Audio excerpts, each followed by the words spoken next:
According to the story, Myles puts the boy in front of him. They both go in like this, and from his back pocket, Myles pulls out a tempered steel chisel and begins to bash the boy over the head. But he said at 4 feet 9 inches tall, the little Howley boy was quite powerful. And so he literally had to grab him by the throat, throw him on the ground, sit on his chest, and throttle him until the life left his body. When financial circumstances are poor, what lengths would you go to make money? How obligated do you feel to help your parents out financially? And what extremes would you go to get revenge? Well, in this true crime case, the oldest son would do anything, whatever it took to help to provide for his family, even willingly face the death penalty. This is the case of Yutaka Myles Fukunaga. Before we delve deeper into this case, it's really important that we set the historical and cultural scene here. So this case was set in the 1920s in Honolulu, Hawaii. We all think of Hawaii as this beautiful paradise, as a welcoming island that's accepting and multicultural, a melting pot of ethnicities. And in many ways, indeed, it is. I lived in Hawaii for many years and I absolutely loved it. The people were so warm and so welcoming. But I must say there is a underlying sense of sort of ethnic separation which does present itself. I did notice that there were some groups, for example, Micronesians, who did encounter some slurs at times. So the word haole, which factually means foreigner, technically isn't a slur, but I did notice that at times it was used in a tone of disgust towards white people at times. During the 1920s, although the Japanese were the largest ethnic group in Hawaii at the time, they didn't hold power economically or politically. There was a clear ethnic and class distinction between the groups which held power and the ones that didn't, which were the haoles, the white people, and the non-haoles, which were other people such as Japanese. The big wealthy companies at the time were all held by white people. And this ethnic power divide seen in many forms such as strikes between the workers. The Japanese and the Filipino workers that were employed by these huge companies, they actually went on strike, or the laborers on the plantations there, and this cost these companies millions of dollars in profits. The haole believed that the Japanese were, partly responsible for organizing these strikes. So you could say there was an anti-Japanese sentiment on the island at the time. The haoles had power and domination, and that was being threatened by, this massive group of Japanese people there. So this background history is important because it comes into play into this story a bit later on. So let's talk about Yutaka Myles Fukunaga. In 1909 he was born, and he was a second generation Japanese American. He took on the name of Myles, as many Japanese Americans took on an Americanized name at the time, to sort of assimilate into the culture. He was described as a good-looking boy, but he was very thin, very short in height, which caused him to look a lot younger than his actual age. So he was born in Hawaii to Japanese parents, and he had 6 younger siblings. So they had a really large family. And sadly, the Fukunaga family was struggling financially. As Myles was the oldest son, in Japanese culture, he was regarded as the chonan. That meant he took on the role of helping the family out financially. And that was a really big task for, a young boy at that time. So Myles had to drop out of school, unfortunately, and begin working to help support the family. And in my opinion, this was the start of Myles's extreme unhappiness in life. He absolutely loved reading. He loved going to school. Reading was his passion. He didn't have many close friends, but he regarded his books as his best friend. He just preferred them to people. He did really well at school, so after having to drop out in 8th grade, he said that was his biggest disappointment ever in life. So initially, Myles worked on a sugar plantation to support his family until his family moved down to Honolulu in 1925. And there, he and his father, they worked at Queen's Hospital. He worked as an elevator boy, a floor boy, and an office boy. He was regarded as a really good worker. He was really polite, always presented himself really well. Although he didn't like working and he would have preferred to be off at school or somewhere reading. But that was his situation.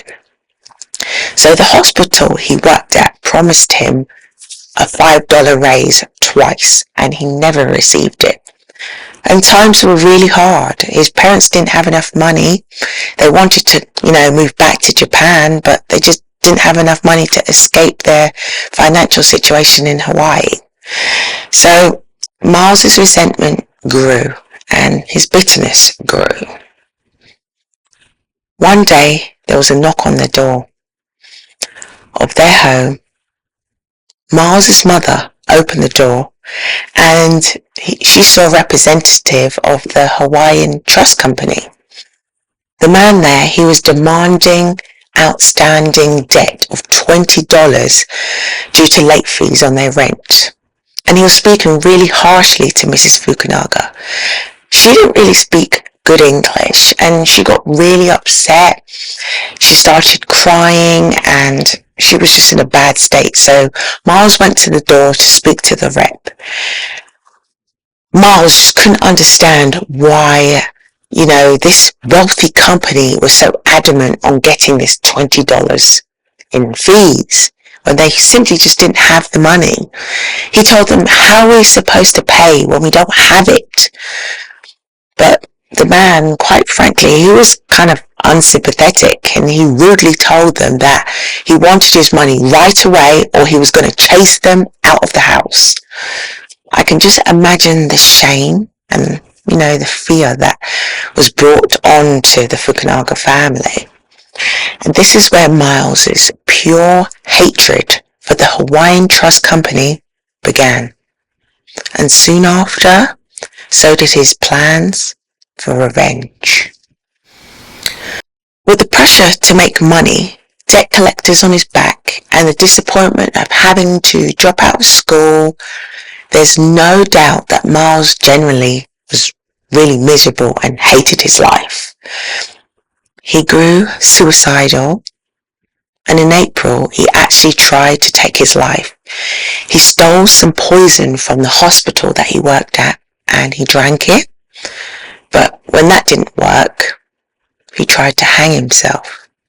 He was actually unsuccessful at both attempts.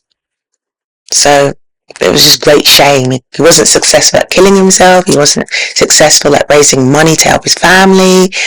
He ended up quitting his job at the hospital after they just wouldn't give him the raise. And then he got another job at a hotel, which he quit as well. So he was living in shared accommodation with other workers, and his life was just at rock bottom. He just couldn't go on struggling, being poor. Something had to change. And that's when Myles devised this devious plan that would shake the whole Hawaiian island to its core. A plan that he actually copied from two infamous crimes that he had read about. I'll give a quick summary of these two other cases. The first case that Myles copied was the case of Leopold and Loeb. Leopold and Loeb were two highly intellectual students in Chicago. They ended up kidnapping a 14-year-old boy to commit what they called the most perfect crime.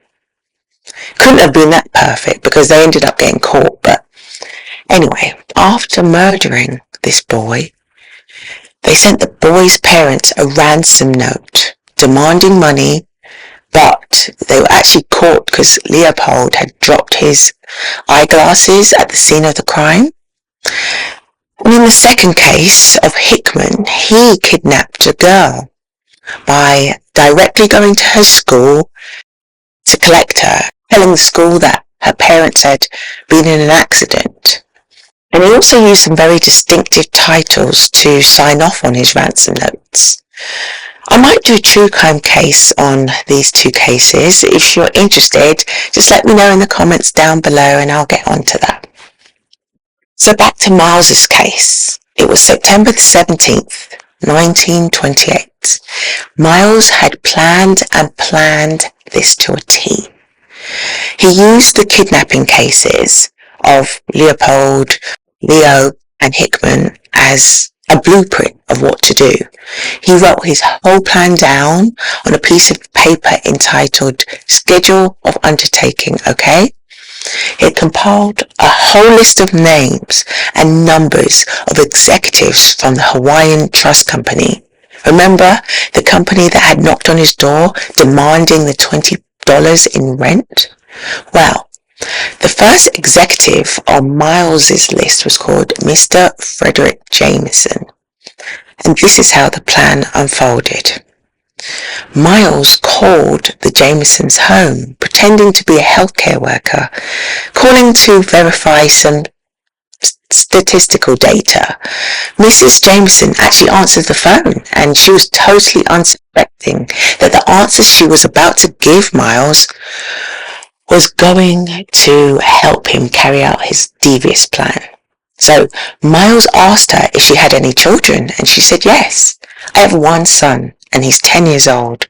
He gave her son's name as George Gill Jamison, and she confirmed that he went to Punahou School. This was an elite private school on the island. That's all Myles needed before he politely hung up. He'd only known of the son's existence just the day before he carried out this plan to kidnap the son for ransom money. This was a copycat crime of the previous cases of Leopold, Loeb, and Hickman that I just explained earlier. Myles, of course, being the avid reader that he was, had read about these cases in magazines and even had clipped out newspaper articles of these cases. He copied these killers' ransom notes, and he even copied the way he abducted these kids from school.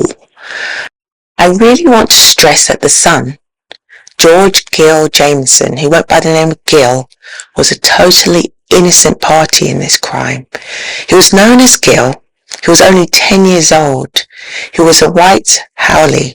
He was blue-eyed, had light brown hair, roughly 4'8", and he had absolutely nothing to do with his father being an executive, the rich executive of the company that was demanding the rent money. Nor was he ever personally known to Myles. He was known to be a sweet and innocent, cheerful young boy, and what happened to him the very next day was truly a monstrous act. It was the morning of September the 18th. Myles called Gill's school, and he told the principal that Gill's mother had been in a car accident and that he was calling for Queen's Hospital because he had instructions to collect Gill and bring him to see his mother. Myles showed up at Gill's school. He was dressed in a white hospital orderly uniform, and the school released Gill to Myles, believing everything was above board, despite the fact that they had never seen Myles before, and he had his hair slicked back and he was wearing some dark sunglasses. I guess at those times, things are really different. Security in schools wasn't as it is today. I mean, it must have been pretty easy to just rock up to school and collect a child, no questions asked. So once Myles had possession of Gill, he got into a taxi and they drove the short distance away to Waikiki, near the hotel that he used to work at. So he couldn't be tracked, he actually walked up further to another hotel called the Seaside Hotel, and he took Gil to an area where he used to sit and read his books. And this is where Myles carried out his copycat killing of Gil. Just how Leopold and Loeb had brutally beat their victim, Gil took a metal chisel from his pocket, and beat Gil across the head with it. Screaming in pain, Gil tried to kick and escape, but he couldn't. So what did Myles do? He hit him several more times across the head. And just to make sure his deed was done, he strangled Gil with a napkin. He left poor innocent Gil's body covered with newspapers. Myles then went to the post office. He placed the ransom note he had written the previous night into an envelope and paid to have the envelope delivered to Mr. Jamieson at the Hawaiian Trust Company. The ransom note demanded $10,000 for Gil's safe return.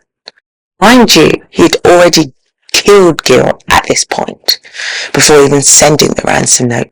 That afternoon, around 1:30 p.m., Mr. Frederick Jamieson received the ransom letter. It was a 2-page letter which began with the words, "The fates have been decided, so we have been given this privilege in writing you on this important matter. We presume you will be alarmed at first. Nevertheless, we hope that you get over this surprise soon and listen to the writer's story. What is it all about? Your son is kidnapped for ransom." The note was very specific in how the $10,000 should be broken down into particular dollar bills, particular denominations of the bills with no identifying marks. The note also told Mr. Jamieson to be at his home that evening around 9 p.m. so he could receive more information about where to deliver the ransom money. The ransom note even included some random notes from Shakespeare and some religious Christian quotes. The note was signed from the Three Kings. Myles later explained that this reference to the Three Kings was just a random packet of cigarettes that he had found in the hotel that he used to work at. But there you go.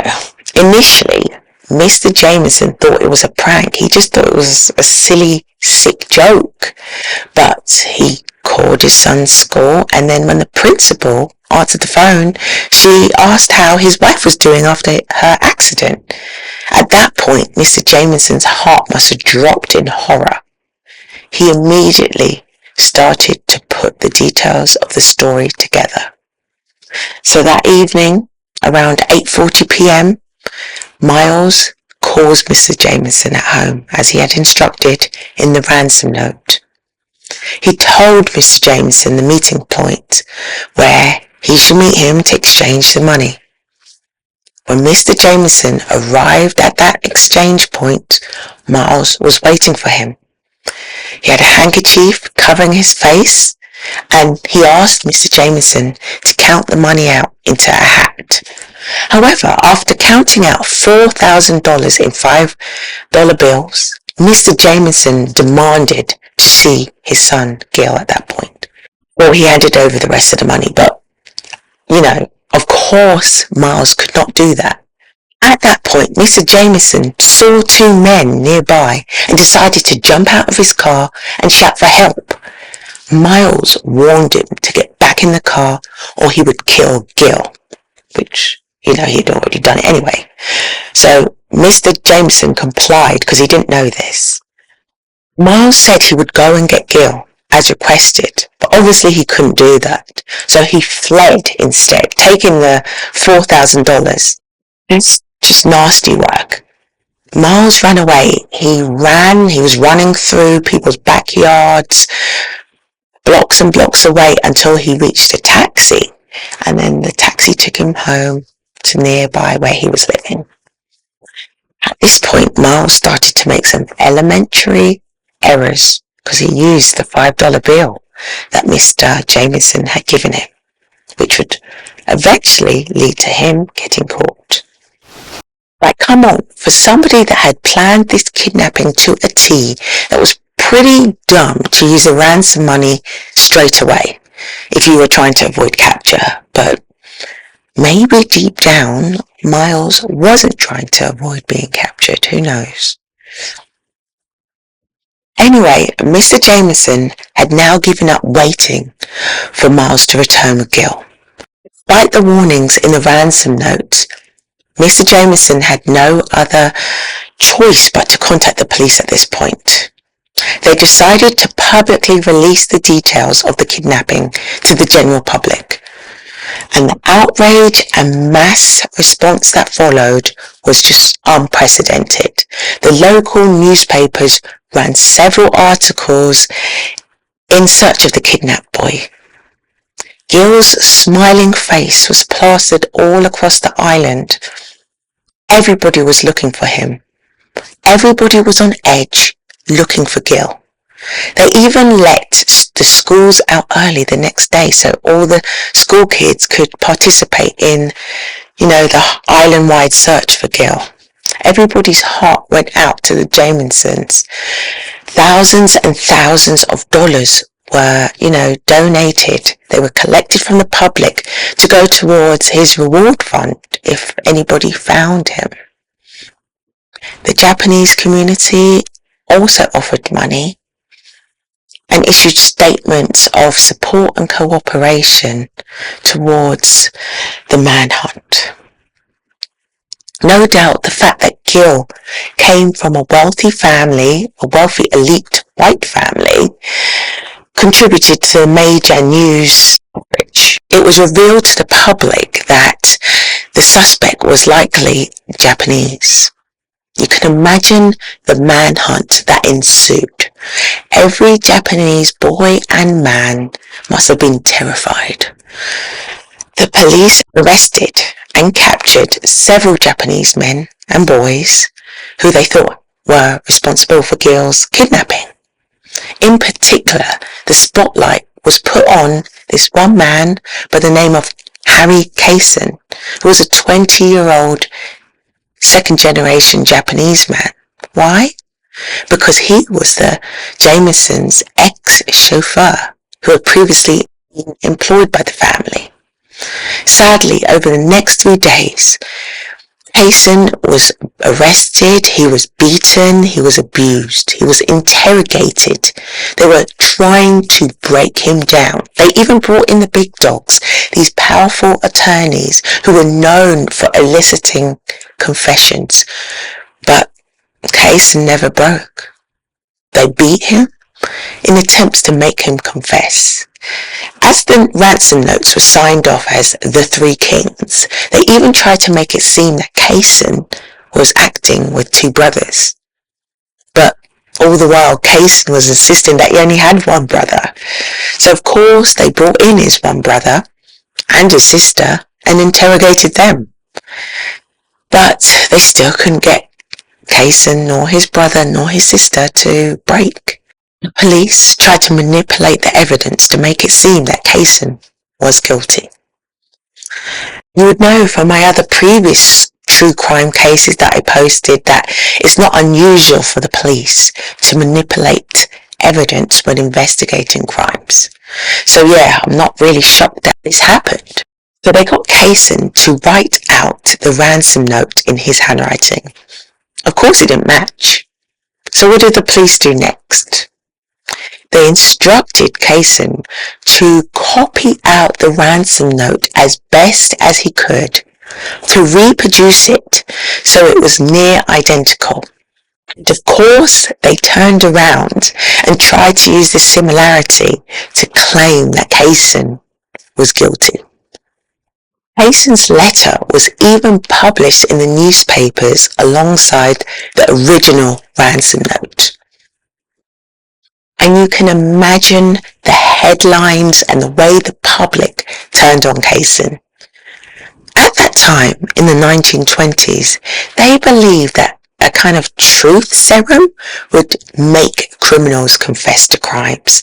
So they forcibly injected Kaysen with this concoction. It made him sleepy and lazy and hazy. He said it made it feel crazy. He blacked out and lost consciousness. When he eventually came to, the police said he confessed to the crime, but Kaysen didn't have any recollection of this. At this point, Kaysen was sure he was about to be hanged for a crime he didn't even commit. Things weren't looking good for him at all, especially since now Gil's body had been found. So the kidnapping case had officially turned from kidnapping to a murder crime. The people started calling for Kaysen's death.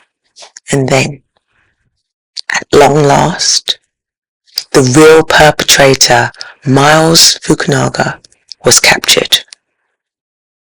So how did they find and arrest Myles? You remember the $5 bills Myles used on a taxi when he was fleeing home after he had met Jameson for the money? Well, Jameson was smart. He had made a note of all the serial numbers of the dollar bills that he had given to Myles. And these were published, so everybody on the island had been instructed to check their dollar notes to see if they had received money with the serial numbers on them.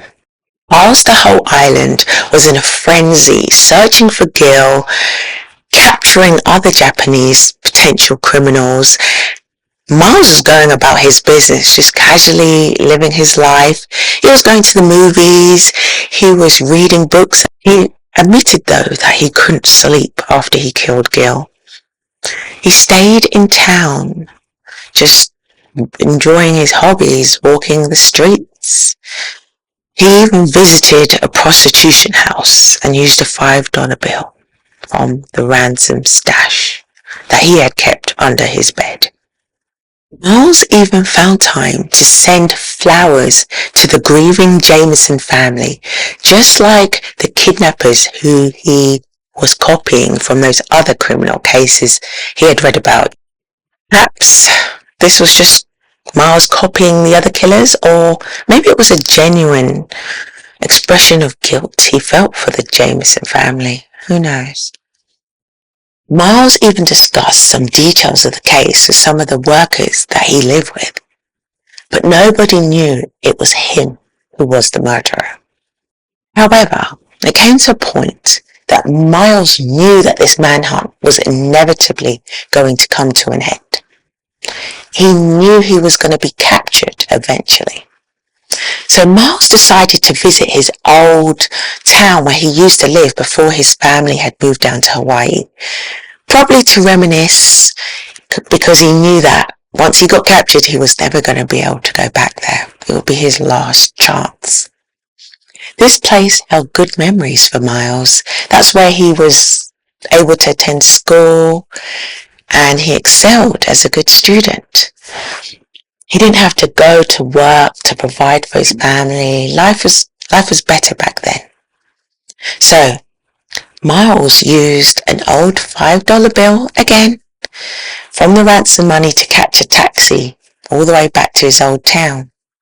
After getting lunch at a cafe there, he inquired about, the time that the train would go back so he could get back to Honolulu. The train wasn't coming for a couple of hours, so just to kill time, he went back into town, got some more food to eat. He even met some more locals where he discussed the case of Gil's kidnapping, even agreeing with them that the murderer deserved to have his limbs torn one by one. The irony of it all. Anyway, when Myles returned back to catch the train, he again used a $5 bill to purchase a train ticket, because that's what you do, get a first class train ticket when you're trying to evade being caught. Anyway, again, he discussed the case with the train conductor, and he even asked the train conductor when they were getting newspapers so he could read about the Gil case to keep updated. Well, I guess Miles' demeanor and his questions must have raised some suspicions with the train conductor. Because afterwards, the train conductor, he took the $5 bill, he checked the serial number on it, and what do you know? It matched one of the published serial numbers on the ransom bills. The conductor immediately informed the police, and the police got in touch with some of Miles's old schoolmates, and they gave an address to where he was currently living. 4 days after the horrendous kidnapping crime, Miles was caught walking down the road in Honolulu. He later claimed at this point he was actually going to give it all up. He was going to give himself up, and he was heading back home to his mother's home to tell her to confess before he was going to hand himself in to the police. The police had searched his room that he lived in, the shared accommodation. They found his written plans. They also found a map of Gill's school. It was over for him. It was all over. Additional officers were waiting for Miles at his mother's home. When the local neighbours saw the police presence there, a crowd sort of formed outside the Fukunaga's home. The police officers knew that once Miles saw this crowd of people, he was never going to come home. So Mr. Fukunaga consented to their 12-year-old daughter to go with the police, sit in the police car, and go searching for Miles. They drove to all of Miles's favourite hangout spots, and finally they spotted a man fitting Miles's description. His sister, at this point, had no choice but to reluctantly confirm that the man was indeed her brother, Miles. Miles was rushed to the police station to avoid the public mob. It was estimated that 20,000 people arrived at that police station. There were so many people there that the authorities had to deploy a power hose to hose down the crowd to keep the public from getting too close to the police station. It was that bad. They wanted blood.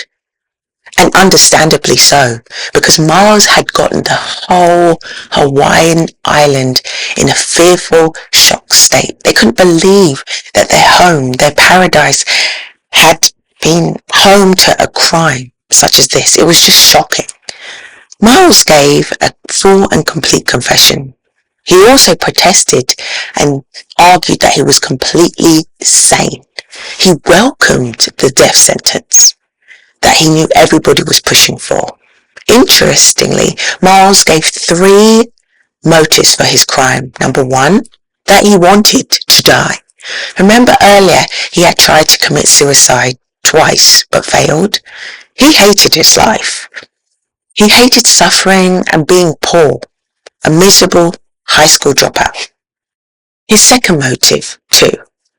He wanted to raise enough money to send his parents back home to their native Japan, where they longed to return. And the third reason? Pure revenge. Miles described that he wanted revenge against the Hawaiian Trust Company, who had humiliated his family for $20 rent money. Gill was the son of one of the rich executives of the Hawaiian Trust Company, so it made sense to pick him as the victim. Miles did state, though, that his hatred was with the organization as a whole, and not specifically the Jamesons. He even went on to say that his passion for reading and watching movies led him to envy the lives of the rich characters that he read about.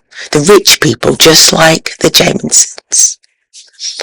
It's quite unusual for somebody accused of such a crime to be so open and honest about what they did exactly and why. Miles was literally an open book. To me, it seems as if he had already accepted his fate. We already know he wanted to die, so what else did he have to hide or justify? He actually wanted to plead guilty, but the authorities wouldn't let him. They made him change his plea to not guilty, just so he would satisfy the rules so that he could be hung.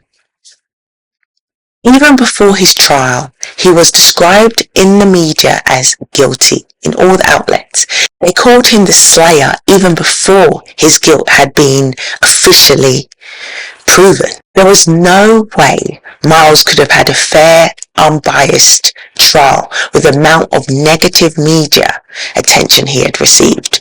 They were intending to take no time in delaying the trial, which held the death penalty for his crime. A really detailed book I would recommend on this case is called Race to Death in 1920s Hawaii, written by Professor Okumura.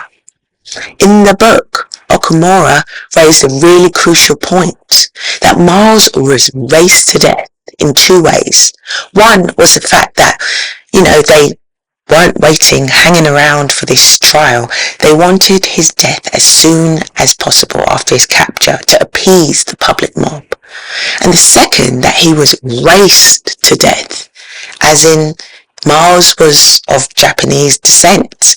And in Hawaii at the time, the race relations was poor. There was, an anti-Japanese sentiment at the time.